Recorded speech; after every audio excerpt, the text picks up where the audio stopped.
Kathy Kelly here at Full Sail University, and ahead of his match at NXT TakeOver The End tonight, we have the perfect 10, Tye Dillinger. Thank you so much for being here. Thanks for having me. This is great. Yeah, so I wanted to ask you, we opened this up to both Facebook and Twitter questions, but before we get to that, Tye, you've seized pretty much every opportunity here at NXT since debuting, including asking William Regal, the general manager, to be included tonight on Twitter. Why is that important to you to just seize every opportunity like that?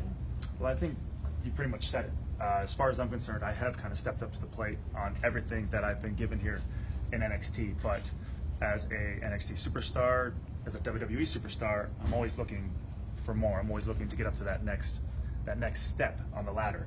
And I've been doing this a long time, coming up on 15 years. So I don't believe that if I sit back, more opportunity will come. I think it's time to kind of get going a little bit, kick down the doors, don't just peek through. I think it's time to kick it down and make something happen. So are you ready for some questions from the NXT universe? Knock them out, bring them on. Okay.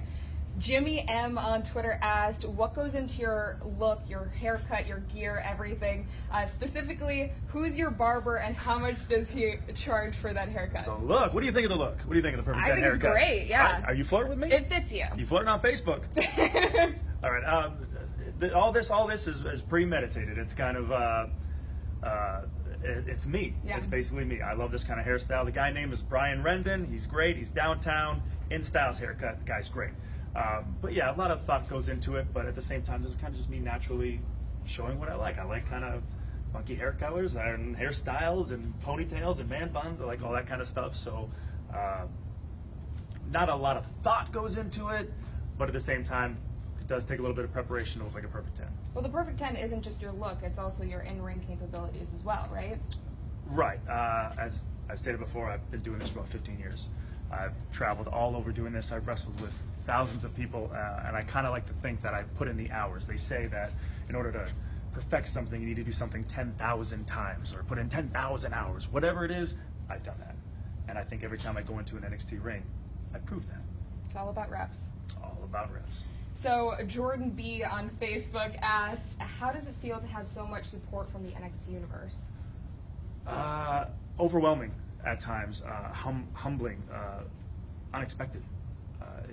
It keeps growing on its own, and that's what kind of blows my mind a little bit. No matter where NXT goes, we go a lot of the state, we go over to the UK, and the support just continuously mounts and mounts and mounts, and it's sometimes I forget when I go out there that I kind of get stuck in a moment, or if you see a little glossy look in my eyes, because I'm looking around and I'm lost for a second in the reception, and I couldn't be more grateful. And it's actually because of the WWE Universe and their support for me that this whole match, TakeOver tonight, is taking place.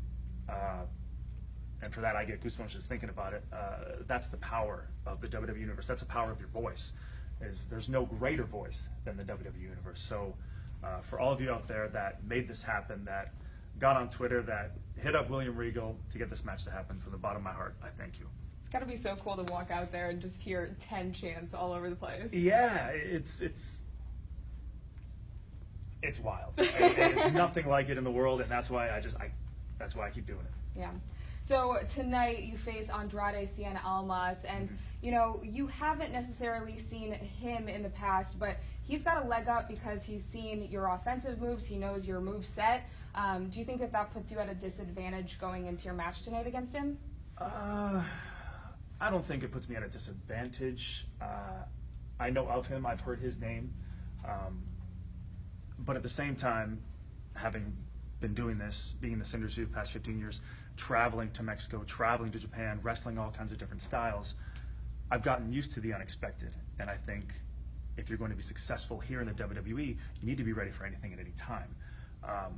So I take pride in knowing and having the confidence in myself that I can be ready for any challenge at any moment. I've heard that this guy is incredible. I've heard that he can do things that other humans can't. Probably including a perfect 10, maybe. But tonight, we're gonna find out. Well, Tye, a lot of people in the NXT universe have, mentioned on both Facebook and Twitter that, they called you out because you are the perfect 10, but Cien in Spanish means 100. So do you think that that potentially means that Andrade Cien Almas is 10 times the competitor that you are? Is that what you think? Is that who you're leaning towards in I terms mean, of who's going to win tonight? I guess we'll see tonight, right? No, see, that's the problem. That's where things are misconstrued. Anybody can call themselves anything they want. Okay, but until they go out in the ring and actually prove it, it's a completely different story. I call myself a perfect 10. It's because every time I go out in that ring, night after night, week after week, month after month, and year after year, I prove to everybody that's paid money to watch this show that I can deliver. That I'm one of the best that NXT has. Cien Almas can call himself 100, he can call himself 1,000, but until he steps into NXT and gets through me and proves it, tonight is a night for the perfect 10. Well, Tye Dillinger, make sure to check out his match against Andrade Cien Almas tonight on NXT TakeOver starting at 8 p.m. Eastern, 7 Central, only on the WWE Network.